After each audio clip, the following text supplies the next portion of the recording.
Los proverbios de la generosidad. Los proverbios de la generosidad. Ahora, ¿cuántos saben cuál es la característica del libro de Proverbios? ¿Alguien sabe de qué trata el libro de Proverbios? Porque, por ejemplo, los evangelios son más o menos, no es una biografía exacta como la conocemos ahora, pero es una biografía más o menos, una biografía de Jesús. ¿Ok? O, por ejemplo, los libros de los profetas son advertencias para el pueblo de Israel. ¿Pero de qué habla el libro de Proverbios? El libro de Proverbios es una antología de la sabiduría hebrea.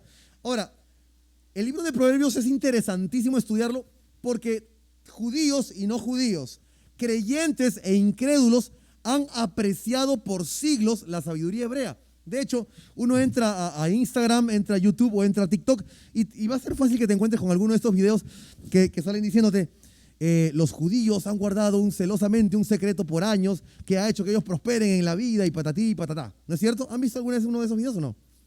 Porque salen en TikTok, salen, ¿no? Ahora, les decía, tanto judíos como no judíos, tanto creyentes como incrédulos, anhelan descubrir la sabiduría hebrea porque hay algo en esa sabiduría que provoca que ellos prosperen en todo lo que ellos hagan, en todo lo que ellos hacen, perdón, ¿ok?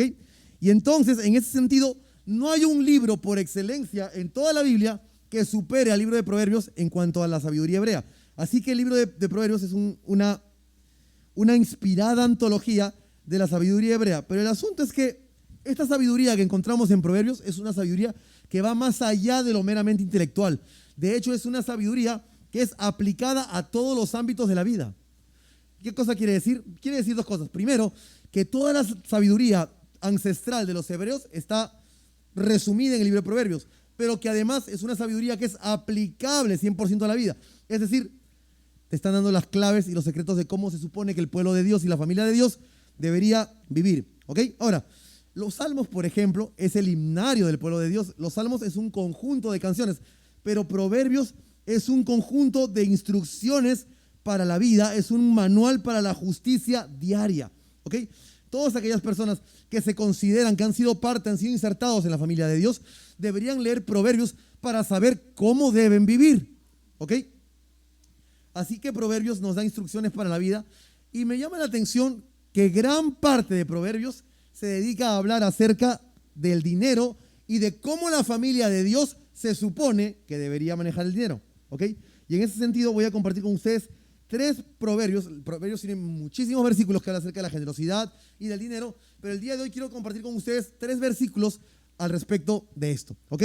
Primer versículo, dice la Biblia en Proverbios capítulo 14, verso 21, el que desprecia a su prójimo peca, pero es feliz el que se apiada de los pobres. Voy a repetirlo. El que desprecia a su prójimo peca, pero es feliz el que se apiada de los pobres. Entonces, el asunto es que uno de los proverbios que a mí más me golpea es este de aquí porque me está diciendo que dar no se trata simplemente de que tú das cuando te sobra, que dar para la familia de Dios no simplemente se trata de dar en diciembre o cuando hay prójimo. Me está diciendo que yo debo dar como un estilo de vida y que todo lo que sea contrario a eso, ¿qué cosa es? Es pecado. No dar, no ser generoso con la persona que lo necesita, no estar dispuesto a meterte la mano al bolsillo para darle, aunque sea. Ayer se acercó un muchacho a mi carro y me decía, maestro, no tiene para el café, para el cafecito. Yo por ahí busqué mis moneditas y le di, porque eso se supone que debe ser un estilo de vida en la vida del creyente. Yo tengo una política, yo así no tenga para mí, busco de donde sea y cuando veo a alguien en necesidad le doy. El único momento de la vida en donde yo no doy, y eso ya es un asunto personal, es cuando estoy comiendo, porque para mí la comida es como que sagrada. Pero si la persona me espera más allácito, yo termino de comer y voy y le doy. No, pero a veces no sé si te ha pasado que alguien llega, tú estás comiendo y llegan y te interrumpen. No sé, esa es una cosa ya mía psicológica. Si estoy pecando, trata conmigo, Señor. Pero después de eso yo trato de que mi estilo de vida sea un estilo de vida generoso. Mi esposa y mis hijas son testigos de que en los 2 años y medio en donde pasamos, literalmente dependiendo de Dios para comer, aún en ese tiempo teníamos unas moneditas ahí para darle a quien lo necesitaba, porque todo lo que es contrario a eso es pecado. La Biblia dice que es peca quien no da. Peca quien no es generoso. Para el creyente dar no es una opción. Ahora, la pregunta es ¿por qué? Y el mismo Jesucristo afirmaba la responsabilidad que teníamos sus discípulos a la hora de apoyar a los necesitados. Mira lo que dice Mateo capítulo 6, verso 3. Dice, pero tú cuando des limosna, que no sepa tu mano izquierda lo que hace tu mano derecha. Entonces, nota que Jesús no dice, pero tú si es que decides dar, sino que dice, pero tú cuando des. Jesús estaba asumiendo, Jesús estaba dando por sentado que los discípulos de él somos gente que da, somos gente generosa, somos gente que es sensible a la necesidad humana. A mí me encanta la iglesia como un mecanismo de Dios para bendecir a los seres humanos, porque una de las principales cosas que ocurren en la iglesia es que hay una redistribución de la riqueza. Y déjame te explico por qué.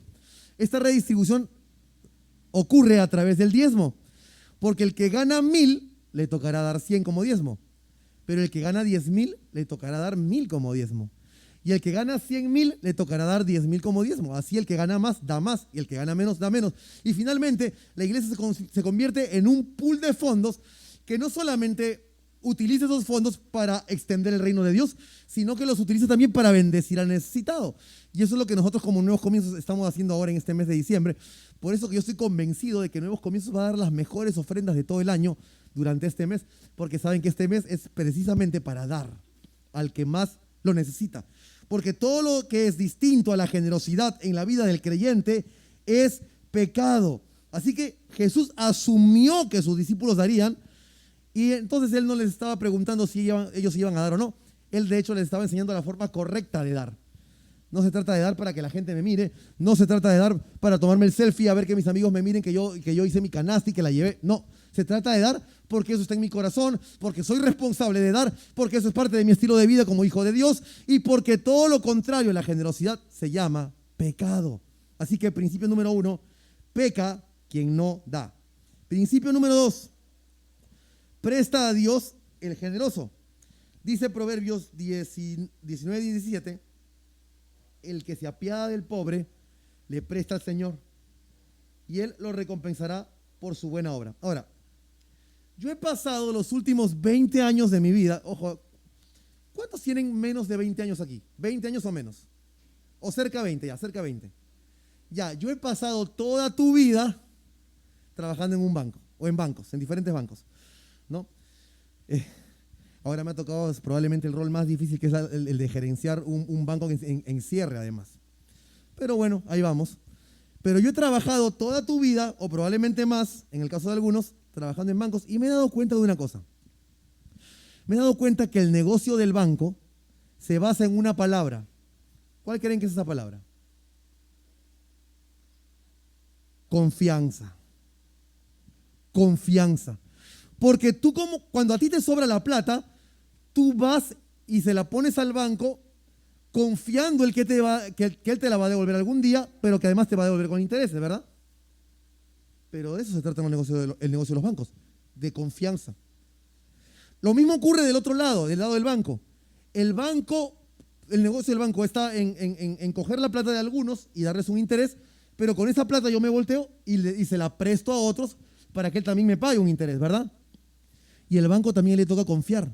De hecho, la manera más simple en la que el banco te expresa que confía mucho, poco o nada en ti es en la tasa de interés.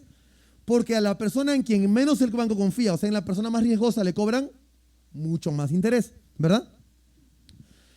Y entonces, tanto bancos como personas, en realidad todo el mundo estamos buscando siempre hacer rentabilizar nuestro dinero.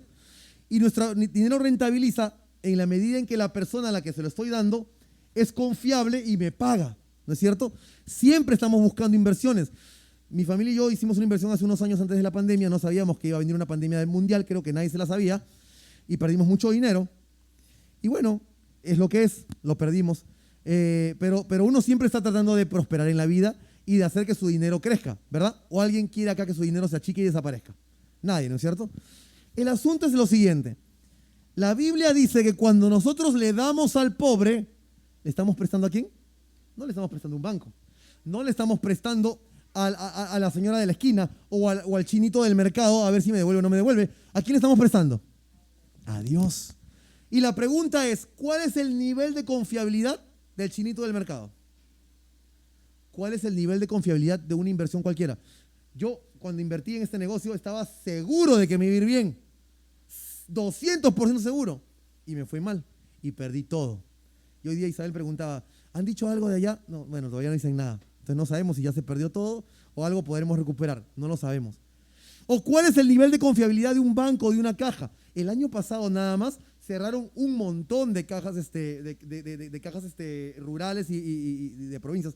Creo que el mes pasado la Superintendencia de Banca y Seguros cerró como 60 cooperativas. Entonces, ¿cuál es el nivel de confiabilidad de esas empresas? Y la otra pregunta es, ¿cuál es el nivel de confiabilidad de Dios? ¿Tú qué crees que va a pasar con tu dinero si tú se lo prestas a Dios?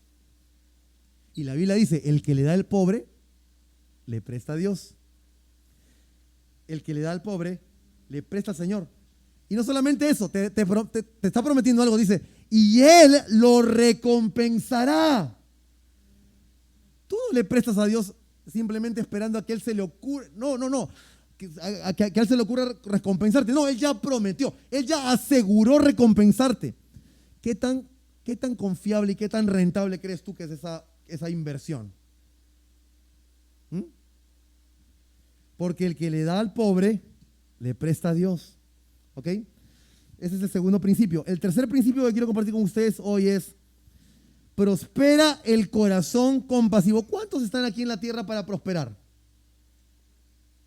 Y los que no han levantado la mano, me imagino que están aquí para empobrecer, ¿o no? ¿Cuántos quisieran prosperar? A ver, los que son papás, ¿cuántos que son papás quieren o quisieron que sus hijos lleguen más lejos que lo que ustedes llegaron? Ahora, ¿qué papá quiere que su hijo llegue menos? Oye, yo gané 1000, ojalá que mi hijo gane 800 nomás, porque qué roche, ¿no? Yo quiero ganar más, yo soy el papá. No, ¿cuántos como papás quieren que sus hijos prosperen en la vida? Eso es obvio.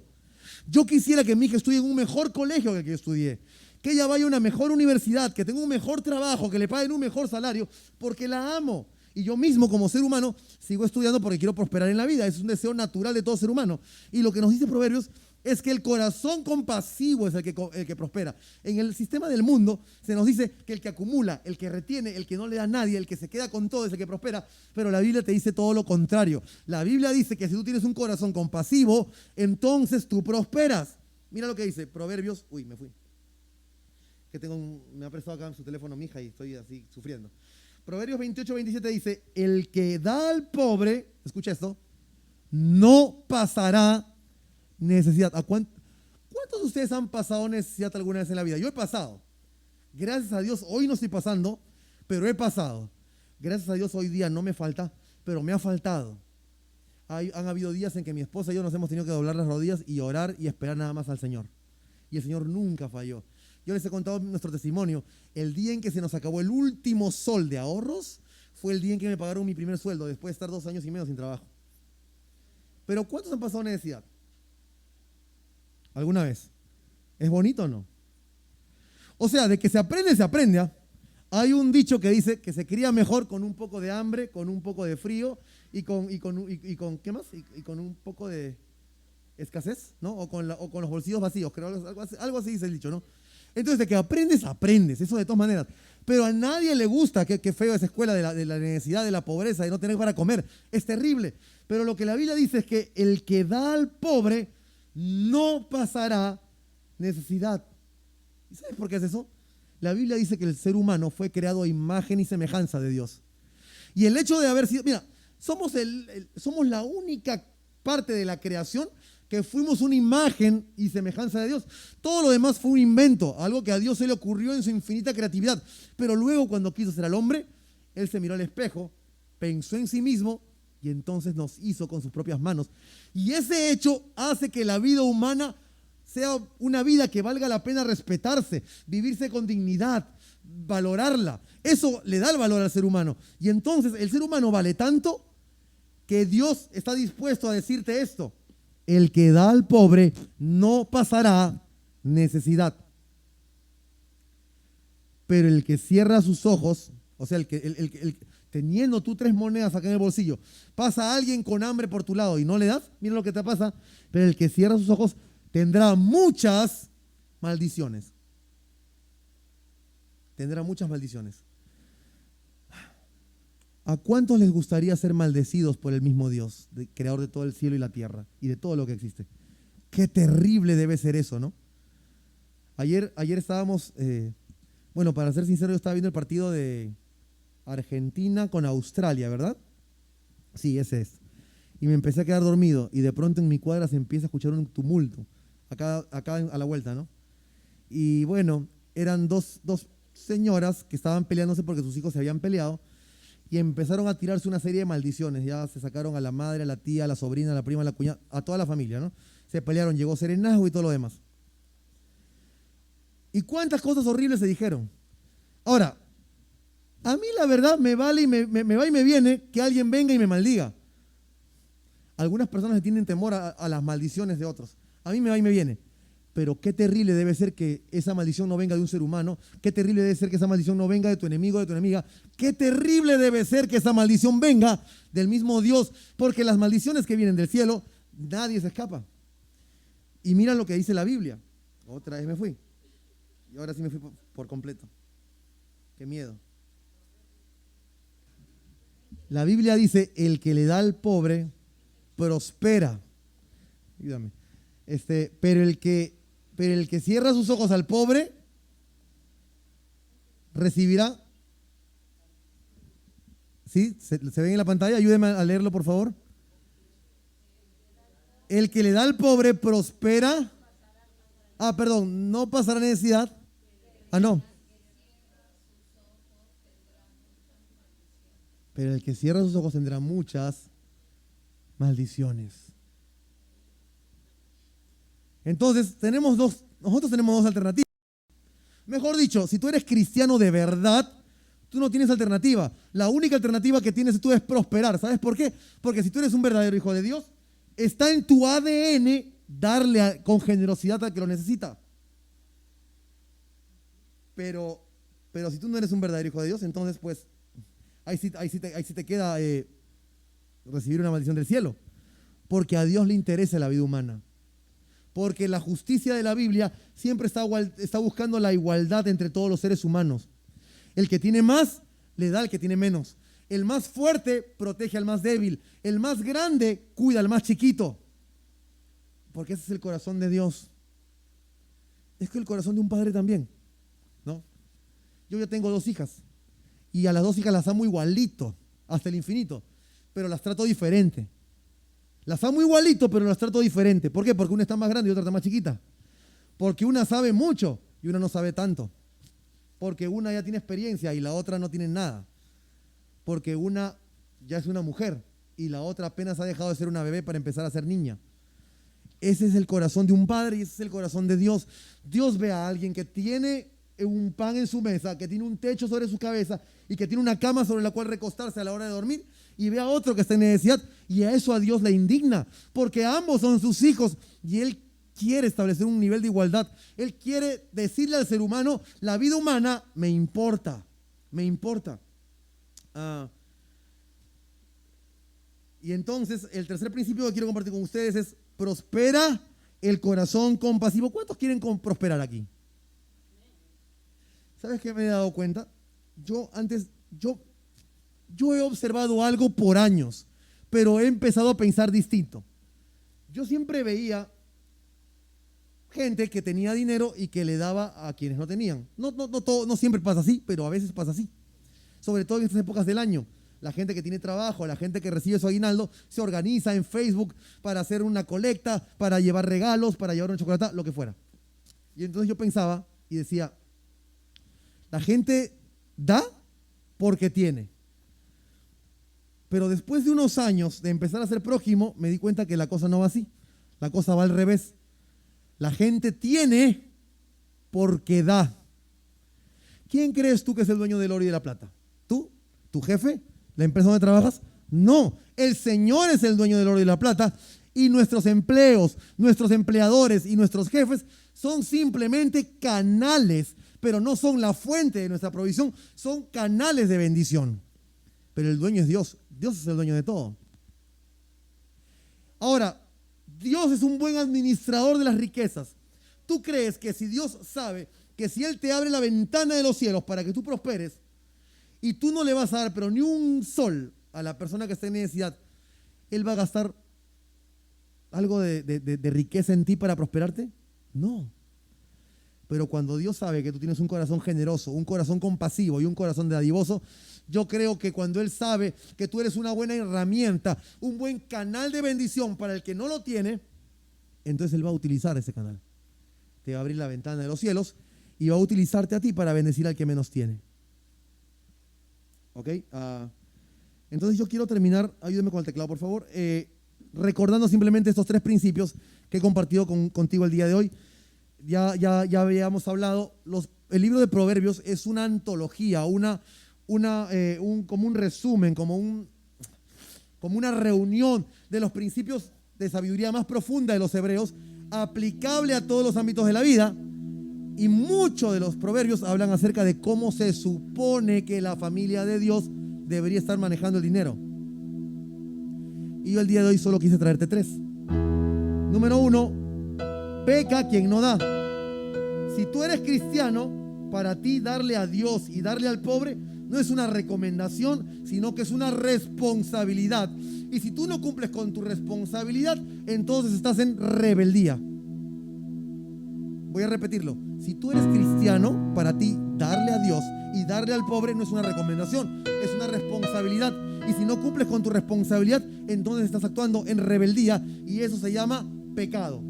Principio número 2, presta a Dios quien es generoso. Dios ha creado al hombre a su imagen y por lo tanto con dignidad.